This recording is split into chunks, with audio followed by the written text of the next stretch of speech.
Okay, welcome everybody back to the Catastropiece. I'm your host, Miracle J. This is the show where we bring people on that have gone through catastrophes in their lives and turn things around for the better to create a masterpiece for their lives and for other people. So we're combining a catastrophe with a masterpiece and making a masterpiece. Today, I have a very special guest, my brother, my IMC brother, and a flow state warrior, Josiah. Os. Yes, sir. So let's get into that. So what exactly is a flow state warrior for the people who may not know? Yeah, sure. So a flow state warrior is basically someone who can adapt to their environment and have their environment adapt to you in a way where you kind of start to find your flow in things. So this could extend to maybe joining like a new club or trying to learn a new technique. If you're someone who's into martial arts like me and a few of my other brothers, then they could go over an experience of when they started off as kind of basic, but as time went on, they would have to adjust to that rhythm and that flow. So it's basically, or like how you do for your freestyle rapping. Even you would say that there is like a certain rhythm to it. There's certain techniques about going about it. I don't do it personally, but from what I've heard from your stuff, like there's no doubt about it. So that's basically what a flow state warrior is. Someone who's able to enter the state of flow effectively and maintain it in whatever Uh, field. Okay, so it's sort of like, the IMC philosophy is survive, adapt, and thrive. So the adapt aspect of that is where the flow warrior comes in because you can go into any situation unknown and easily adapt to and get into the flow of things. Am I right? hmm I wouldn't say easily though. There's definitely gonna be some challenges, but nonetheless, yeah. But that's the art of it, right? That's what Yep. makes you the artist. Right. Okay. Now we spoke briefly. I haven't gone into your story much or anything. What was it like? Because you're in Hawaii. Correct. What was it like, coming up in Hawaii? What was your childhood and everything like? It was mostly so growing up in Hawaii. The island is only so big, or the state is only so big. So there's like a culture, like a mindset kind of culture that's set in. It would be after work, staying out late, drinking, whatever, listening to the same kind of music and whatnot. But basically, growing up in Hawaii for me, it was all video games. Like I was a straight up gamer. Like any any system or any game that came out, like I would know about it and stuff like that. But as time goes on, though, you start to realize how those things can be holding you back. You know, like it can be holding back like your power. It can be holding back your imagination or your creation. It can only take you so far. So you start asking questions. You start looking around you. You start looking real good around your life, the people around you, the state of mind everybody else is in, and you can't help but feel like there's something wrong, or like there's something itching at you that you want to change. You have to change. Yeah, yeah, definitely, man. I think that is a trap that a lot of, I would say, boys in particular can easily fall into. I have friends that still, haven't evolved from the video game level. I mean, there's nothing wrong with enjoyment, but when you realize hmm it's taken away from your life and who you are meant to become, it becomes a issue at that point. hmm Yep, it really does. Yeah. Now, the reason I brought you on is I know that sometime in your life you said you've experienced or overcame what a lot of people had to deal with at some point in their lives, and even into adulthood, they still are dealing with bullying. hmm And you've Yep. obviously created something in your life from that and have a different mindset. So can you share a bit about what that was like, how you got over that? Yeah, of course. So I don't know when the first time I was bullied, but bullying can extend, or when someone thinks of bullying, they probably think of like, bullying in high school or something. But bullying, first of all, can extend into all kinds of fields, all kinds of aspects. Sure, there's like roasting your friends, y'all make fun of each other every so often, cracking jokes. But then there's a fine line between roasting and just having fun to actually like bullying. And I've been on both sides. If you're the one to be bullied, like how I was in school, being left out from groups, being the last one chosen, being pushed up against a wall for something I never actually did, yet for whatever reason the guy wanted to fight me. I consider that bullying, and that was a pretty irritating situation. Like I really wanted to beat him up, but at the time I felt so weak, so all I could do was just get bullied at that point, and that was just not okay. So as time went on, when I hit my junior year, um, I met my friend, one of my good friends back then, and he was into MMA. So he was doing kickboxing or whatnot at this one gym. And we talked it out a little bit. He invited me. So I decided to go. And here I am trying to act all big, because I've been bullied. So I'm thinking to myself, why not bully back, Why not be on the opposite side of the spectrum instead of being on the receiving side, you know? So I'm Right. over there acting all arrogant, acting all confident, whatever. And this is just a sparring session. As soon as we get into it, all I remember is that he gave me a good right hook, and for those first couple seconds, I felt very very dazed. I was never knocked out before, but I would say that's probably the closest point. And at that moment, it was kind of like a moment of realization, like that's probably one of the reasons why you're getting bullied. You don't know how to defend yourself. Mm, You don't mm. you don't know how to fight. You don't. If someone was to pick on someone that you care about, would you actually stand up and fight for them? How could you if you're the one getting bullied? But see, I thought my answer back then was to be on the side of the people who are doing the bullying. That way I'm not on that spectrum. If you get what I'm saying. I see. So you thought the answer to not being bullied is to be the polarity. Like you're either Correct. the bully or you're the bullied, was Correct. you thought was the answer to that. hmm So And I you thought that go, was oh, I'm sorry, go ahead. I thought that was the answer the whole time until that moment when I was sparring with my good friend. And then it was like that moment of realization.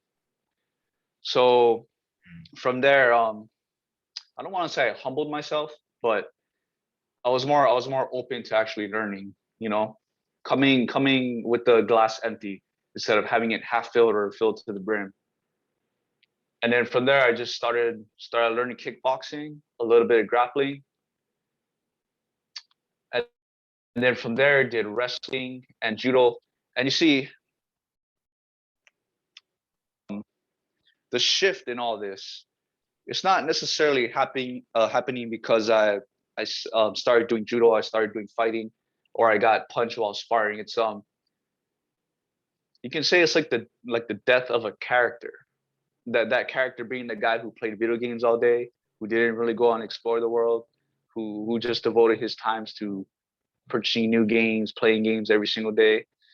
But there is that death, and then that transition to learning how to fight. Realizing I don't know how to fight, realizing that being the bully is not the answer. It's just a false datum. It's a false idea. Yeah. So you can actually say your character received an upgrade at some point. Because once hmm a character in a video game upgrades, you can't go back to the old character. That character dies. So you upgraded your character, you reached a new level, which came with the realization that. So what was the frame you took on after that, after you realized I don't have to be the bully to not be bullied. I just have to know how to fight. Was that Hmm. the biggest, like the main point of that realization? Yes. So the frame I would say is carrying the frame of a martial artist, not the kind of arrogance that, oh, I can beat anybody up because I know how to fight now, but more just kind of like, I know how to fight, though I'm not gonna use it to I'm not gonna use it to bully anymore. You know, well, whether I did learn how to fight or whether I didn't learn how to fight, I'm not gonna be using bullying as a tactic anymore. Right. And I believe I've heard or I've learned somewhere that once you learn these martial arts, such as, I don't know, jujitsu, boxing, or something like that, that's where the discipline comes. Because a big part of these things is more of a mindset. Like the martial arts is the actual mindset. So people don't Hmm. learn how to fight and just go blindly beating people up just because you can. You Hmm. learn a mindset more than just the physical moves. Yeah, the mindset was more through studies of Bruce Lee. Like this is Hawaii, so mindset does play a part in martial arts here in Hawaii, but it wasn't as, I would say, like discipline. The coaches that are training you, they want to build you up and they want you to know how to fight so you can go out there and win tournaments. So you can go out there and win, and of course learn how to like fight for a purpose. But that's not where my purpose was. I just want to learn how to defend myself and those around me. So the mind spec aspect came more through books, because there could be those kind of coaches that would teach that kind of mindset where, okay, you know how to fight, so now go beat everybody up. Like there's coaches out there, and those aren't the mentors or coaches that I'm looking for. Yeah, that's I mean, if you have a weapon, you should be. If you have a weapon, you should know how to use it, but not so recklessly. right. That's, I would say those coaches are more of like the competitive type coaches that are in it to just win a tournament and train war machines, pretty much. Yeah, Right. Yeah. exactly. Okay. So when it comes to, because people are gonna hear this podcast, and as I Hmm. mentioned, the purpose of this podcast is to connect people who are out there searching for answers to the problem that they have. Some people are searching for the answers of how not to get bullied or avoid bullying completely. What Hmm. would you have to say? What's some advice you would give to those people? I would say if you feel like you're getting bullied, you probably are. But if you know for a fact you are, rather than thinking like, why is he bullying me? This guy's a fucking asshole. I think you should stop first and take 3 steps in the back of your head and actually look as to why you're being bullied. So one of the reasons why people bully you is because they see an easy target. Like they see someone that they know they can out alpha, that they know they can place under their feet. So they look for those signals, and it's those very signals that you're probably carrying. It could be the way you're speaking. It could be the way you're walking. If you're walking slouched over compared to chest out and whatnot. It could even be the way you're around other people. Because as we know, we tend to learn about ourselves through other people. Not through solitude. It's not going to get you anywhere. So I'd say to take a step back and see what's going on. Maybe you're scrawny, maybe you're fat. It's always taking a look in the mirror and admitting to yourself what you don't like about yourself. Play those things on why you're getting bullied. Going back to playing video games, that probably was one of the biggest things I had to change, to upgrade, because I know being a gamer, quote unquote, and living that kind of lifestyle, it comes with certain ideas. It comes with certain beliefs. It comes with certain rituals, even. Like staying up all night, playing video games, going to sleep the next day. It yeah, it just develops into a character that people see as weak, and bullies will see as weak as well. So don't be an easy target. Analyze yourself, evaluate yourself, because that's probably what's going to need to change. The minute I learned how to fight, the minute I started to get in shape and fit, it's funny because none of the bullies were around me anymore. I've always found that funny. I can fight now. Here I am, evolved, but where are they? Mm. They're nowhere to be found. Mm. So I keep hearing you mention character. So you would say there's a certain type of character that gets bullied, and there's a certain type of character that doesn't get bullied. Once you change your character, the bullies will nowhere to be found because bullies don't exist in the reality of that character. Mm-hmm. Mm-hmm. The That's what. character. Oh no, go ahead. Go ahead. No, I was just saying that's what I'm picking up. And that is 100% true. Changing your character, those are the things that the bullies aren't looking for, because at that point you're not an easy target. And for the ones that like to underestimate you, well, then that's fine too, because they'll find out sooner or later. I mean, even if you lost a fight against a bully, they'll find out sooner or later that you're not someone to be fucked with. All right, and I have one more question, or to see if you agree with this statement. I don't remember where it came from, but I was reading or watching something about bullies, and it said that, well, this is what I picked up from it, that bullies won't bully someone in a situation where they actually have something to lose. Like if there's a chance that they can lose the fight, they're less apt to bully someone because there's a chance they might get hit, versus the guy Mm-hmm. that they know won't hit them back. They know that person won't stand up for themselves. Mm-hmm. Any words on that? Yeah, I agree with that. I agree with that statement completely. And it makes you think of what is it that the bully would lose, Like, is it that inflated ego? Like, once you punch it, he'll kind of like realize like, oh shit, I'm fucking with the wrong guy. Because like the way bullies are, they're feeding off of that weakness that others portray. It's almost like a freaking energy vampire, I guess you can say. But the minute that you're not portraying that kind of energy, they have nothing to draw off of you from, and therefore them losing that whatever it is that's going on inside their head, that ego, that prestige, that reputation, that popularity. I don't really fucking know. But that statement does make sense, complete sense. Cool. Okay, man. Yeah, that was, man. I think that's gonna help a lot of people who, like I said, are looking for a solution to bullying, how to stop it. There's probably some people wondering if they need to become the bully to stop Hmm. being bullied, and you can address that in this podcast that that's not the way.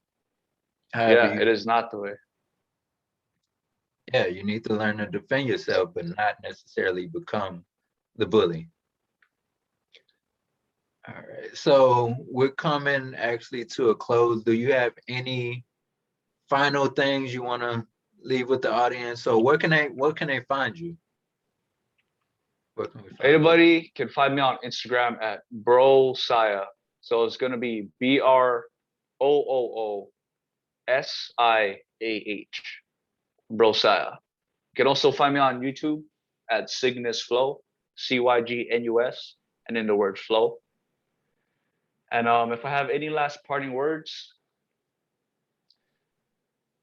I would say don't fall into the trap of being bullied.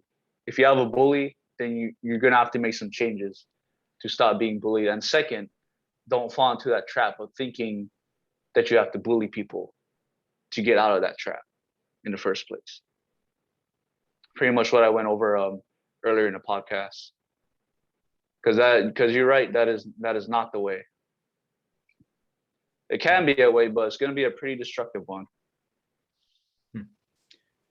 All right, man. Well said. Well said. I enjoyed having you on, man. And don't you have a podcast yourself? Did you want to plug that or anything? Oh yeah. Tomorrow, actually, I'll be having my first episode of the Flow Discourses podcast, and I'll definitely be having you as a guest appearance, Miracle J, because your story needs to be told. It needs to expand out there in the universe. But it's called the Flow Discourses. It's going to be a weekly podcast every Wednesdays at 11 a.m. HST. So I believe that's around 2 p.m. in like California time. And basically, it's going to be discussing just principles of life, things like bullying. I'll be having guest appearances for them to talk about their experience and how they're able to overcome challenges and kind of navigate their way through life based on their experiences. Nice. I'm excited to listen to it, man. I'm excited to check it out, and I'm excited to be a guest on it. I'm Thank gonna you. be a guest, and I'm definitely open to it. So with that being said, I'll close out, brother. Thank you, everybody, for tuning in once again to the Catastropiece. Look out for the next episode. We are here every Tuesday at 7 p.m. Central Standard Time, and we'll see you on the next one. Miracle J out. Post.